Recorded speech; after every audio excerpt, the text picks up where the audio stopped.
Hi friends, ഇന്ന് നമ്മുടെ നാട്ടിൽ നാടനായി കാണുന്ന ഈ ക്ലെറോഡെൻഡ്രോൺ പാനിക്കുലാറ്റയാണ് നമ്മളുടെ വീഡിയോൻ്റെ താരം. അല്ലെങ്കിൽ നമ്മൾ ഇന്ന് ഫീച്ചർ ചെയ്യുന്നത് ഈ ചെടിയാണ്. കൃഷ്ണകിരീടം എന്ന് ഇതിനെ വിളിക്കാറുണ്ട്. എന്തായാലും ഇതിൻ്റെ വിശേഷങ്ങളാണ് ഇന്ന് വീഡിയോയിൽ പങ്കുവയ്ക്കുന്നത്. എല്ലാവർക്കും ഇഷ്ടപ്പെടുന്നു വിചാരിക്കുന്നു.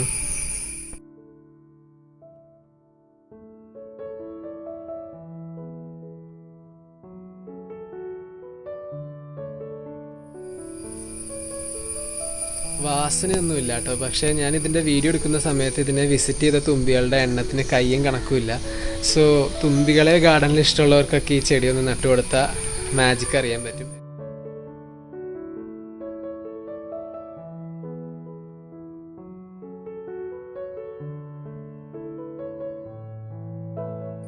സോ ഫ്രണ്ട്സ്, ആസ് യൂഷ്വൽ എൻ്റെ ചാനലിലേക്ക് സബ്സ്ക്രൈബ് ചെയ്യാതെയാണ് കാണുന്നതെന്നുണ്ടെങ്കിൽ സബ്സ്ക്രൈബ് ചെയ്യാൻ മറക്കരുത്. അതുപോലെ തന്നെ ബെൽ നോട്ടിഫിക്കേഷൻ ബട്ടൺ അമർത്താനും മറക്കരുത്. അപ്പോൾ നമുക്ക് വീഡിയോയിലേക്ക് കിടക്കാം. അപ്പോൾ ഫ്രണ്ട്സ്, ഇന്നത്തെ വീഡിയോ ക്ലെറോഡെൻഡ്രോൺ പാനിക്കുലാറ്റ എന്ന് പറയുന്ന ഈ ഒരു നമ്മളുടെ നാട്ടിൽ കണ്ടുവരുന്ന ചുമന്ന പൂക്കളുണ്ടാകുന്ന ചെടിയെക്കുറിച്ചാണ്.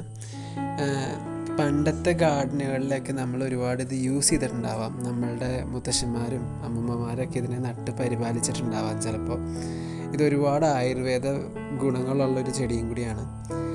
ഇന്ന് ഒരുപാട് പുതിയ പുതിയ ചെടികൾ നമ്മൾ കണ്ട് ആ ഫാൻസി ആയിട്ടുള്ള ചെടികളുടെ പുറകെ പോയി ഈ നാട്ടിലെ ഇത്രയും നല്ല ചെടികളെയൊക്കെ നമ്മളിപ്പോൾ മറന്നു തുടങ്ങി. എൻ്റെ കേസിൽ തന്നെ ഇപ്പം ഞങ്ങളുടെ ഇവിടെ ഉപയോഗിക്കാതെ കിടക്കുന്ന പറമ്പിലത് തന്നെ മുളച്ച് വന്ന് പൂവുണ്ടായപ്പോഴാണ് ഇതിൻ്റെ ആ ഒരു ഭംഗി കണ്ടിട്ട് എനിക്ക് ഈ വീഡിയോ എടുക്കാൻ തന്നെ തോന്നിയത്.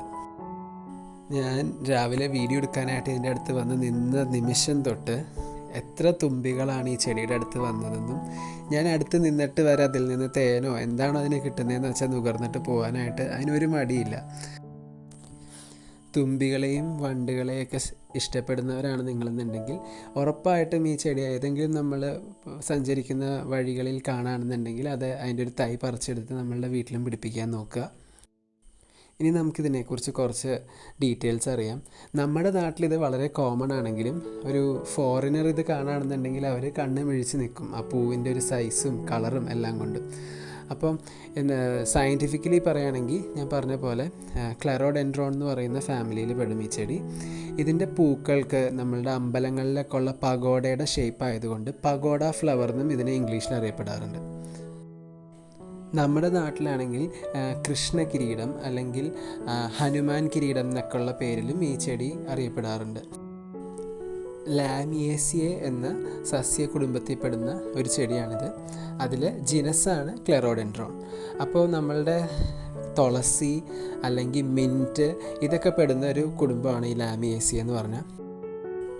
ഈ പൂക്കൾക്കൊരു പോരായ്മ പറയണമെന്ന് വിചാരിക്കുകയാണെങ്കിൽ ഇതിന് സുഗന്ധം അല്ലെങ്കിൽ സെൻ്റൊന്നുമില്ല, ഫ്രാഗ്രൻറ്റ് ഫ്ലവേഴ്സ് അല്ല. ഇപ്പോൾ ഈ ക്ലിപ്പിലൂടെ എൻ്റെ കൈ അതിൻ്റെ അടുത്ത് കാണുമ്പോൾ നിങ്ങൾക്കൊരു ഉദ്ദേശം മനസ്സിലാക്കാൻ പറ്റും ഇതിന് എത്രത്തോളം സൈസ് ഉണ്ടെന്ന്.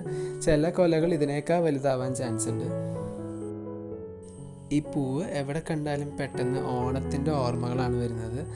പൂക്കളത്തിൽ നമ്മുടെ തൊടിയിൽ നിന്ന് തന്നെ പൂ പറിച്ചിടുമ്പോൾ ചുമന്ന കളറിന് വേണ്ടി പെട്ടെന്ന് പറമ്പിലേക്ക് ഓടി ഈ ഒരു കൊലപ്പൂ പറിച്ചുകൊണ്ട് വരുന്നത് എനിക്ക് ഇപ്പോഴും ഓർമ്മയുണ്ട്. ഇത് ഇനി ഗാർഡനിൽ നമ്മൾ നടാൻ ഉദ്ദേശിക്കുകയാണെങ്കിൽ തന്നെ കുറച്ച് നന്നായിട്ട് സൈസ് വരുന്ന അല്ലെങ്കിൽ നന്നായിട്ട് സ്ഥലം ഉപയോഗിക്കുന്ന ഒരു ചെടിയാണ്. അതുകൊണ്ട് നമ്മളുടെ മതിലിനോട് അരികത്തോ അല്ലെങ്കിൽ നിങ്ങൾക്ക് ഒരുപാട് സ്ഥലം കൊടുക്കാൻ പറ്റുന്ന ഒരു ഏരിയയിൽ തന്നെ നടാൻ ശ്രദ്ധിക്കുക. പിന്നെ ഈ ചെടികൾക്ക് ഒരുപാട് വെയിലിൻ്റെ ആവശ്യമില്ല. ഒരു ഇളം വെയിൽ കിട്ടുന്ന എന്നാൽ കുറച്ച് തണലുള്ളൊരു സ്ഥലമായിരിക്കും ഏറ്റവും നല്ലത്. എന്നാൽ വെയിലത്ത് നിൽക്കുമോ എന്ന് ചോദിച്ചാൽ നിൽക്കും. നല്ല വെയിലത്ത് നട്ടാലും നിൽക്കും. പ്രശ്നം എന്താണെന്ന് വെച്ചാൽ അതിൻ്റെ ഇലകൾ ഭയങ്കര വലുതായതുകൊണ്ട് ആ ഇലകൾ ചെറുതായിട്ട് മഞ്ഞച്ച് ആ പച്ചപ്പ് കുറയാനായിട്ടുള്ളൊരു ചാൻസ് ഉണ്ട്. അല്ലാതെ നോക്കുകയാണെങ്കിൽ വേറെ കുഴപ്പമൊന്നുമില്ല. ഇത് താഴത്തുനിന്ന് ഇതിൻ്റെ വേര് ഓടുന്നിടത്തുനിന്നൊക്കെ ചെറിയ ചെറിയ തൈകൾ ഉണ്ടാക്കി ആ തൈ പൊങ്ങി വന്നിട്ടാണ് നമുക്ക് പുതിയ പ്ലാന്റ്സ് കിട്ടുന്നത്. അപ്പോൾ തണ്ട് നട്ട് പിടിപ്പിക്കാൻ പറ്റുമെന്ന് ചോദിച്ചാൽ എനിക്കറിയില്ല, ഞാൻ ഇതുവരെ ട്രൈ ചെയ്തിട്ടില്ല. പക്ഷേ ഇവിടെ ഇപ്പോൾ എൻ്റെ പറമ്പിൽ നിൽക്കുന്നതെന്ന് പറഞ്ഞാൽ വലിയൊരു മെച്യൂർ പ്ലാന്റിൻ്റെ ചുറ്റും അത് തന്നെ വേരോടുന്ന സ്ഥലത്തു നിന്നൊക്കെ ഇങ്ങനെ ചെറിയ ചെറിയ തൈകൾ പൊങ്ങി വരും. ഈ ചെടി നമുക്ക് ഗാർഡനിൽ 2 രീതിയിൽ ഉപയോഗിക്കാം. ഒന്നല്ലെങ്കിൽ നമ്മളുടെ ഒരു തോൾ പൊക്കത്തിൽ വന്ന് പൂവുണ്ടായി നിൽക്കുന്ന ഒരു ബുഷി പ്ലാന്റ് ആയിട്ട് അതിനെ വെട്ടി നിർത്താം. അല്ലാന്നുണ്ടെങ്കിൽ നമുക്ക് മതിലിൻ്റെ അരികത്ത് ശരിക്കും ഒരു വലിയ പൊക്കത്തിലൊരു ബാക്ക്ഗ്രൗണ്ട് പ്ലാന്റ് ആയിട്ടും ഉപയോഗിക്കാം. ഇത് ഒരു 7-8 അടി വരെ ഇതിൻ്റെ ചെടി പൊങ്ങിപ്പോവാൻ ചാൻസ് ഉണ്ട് നമ്മളിപ്പോൾ അതിനൊന്നും ചെയ്തില്ല എന്നുണ്ടെങ്കിൽ. പിന്നെ ഇടയ്ക്കിടയ്ക്ക് ഇതിൻ്റെ ഗ്രോയിങ് ടിപ്പ് ഒന്ന് പ്രൂൺ ചെയ്ത് കൊടുക്കുകയാണെന്നുണ്ടെങ്കിൽ ഇത് ബ്രാഞ്ച് ഔട്ട് ചെയ്ത് കൂടുതൽ ഗ്രോയിങ് ടിപ്പ് ഉണ്ടെങ്കിൽ അതിന് കൂടുതൽ പൂക്കളുണ്ടാവും സീസൺ ആകുമ്പോൾ. ഇത് കുറച്ച് നന്നായിട്ട് വളരുന്ന ചെടി ആയതുകൊണ്ട് തന്നെ ചട്ടികളിൽ ഇതിനെ നടണ്ട എന്നാണ് എൻ്റെ അഭിപ്രായം.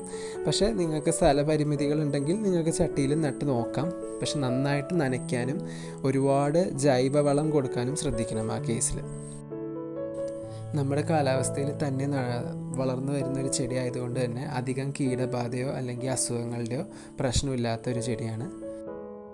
ആയുർവേദത്തിൽ ഒരുപാട് അസുഖങ്ങൾക്ക് പ്രതിവിധി അല്ലെങ്കിൽ ഒരു മരുന്നാണ് ഈ ചെടി. അങ്ങനെയും ഇത് വളരെ സവിശേഷമാണ്. അപ്പം ഇതൊന്നും അധികം വെട്ടിക്കളയാതെ പരിപാലിക്കാൻ ശ്രമിക്കുക. ഫ്രണ്ട്സ്, ഇന്നത്തെ വീഡിയോ ഇഷ്ടപ്പെട്ടെന്ന് ഞാൻ വിചാരിക്കുന്നു. നമ്മളുടെ കൃഷ്ണകിരീടം അല്ലെങ്കിൽ നാടൻ കൃഷ്ണകിരീടത്തെക്കുറിച്ചായിരുന്നു വീഡിയോ. എന്തായാലും അടുത്ത പ്രാവശ്യം കാണുന്നത് വരെ നിർമ്മൽ സൈനിങ് ഓഫ്.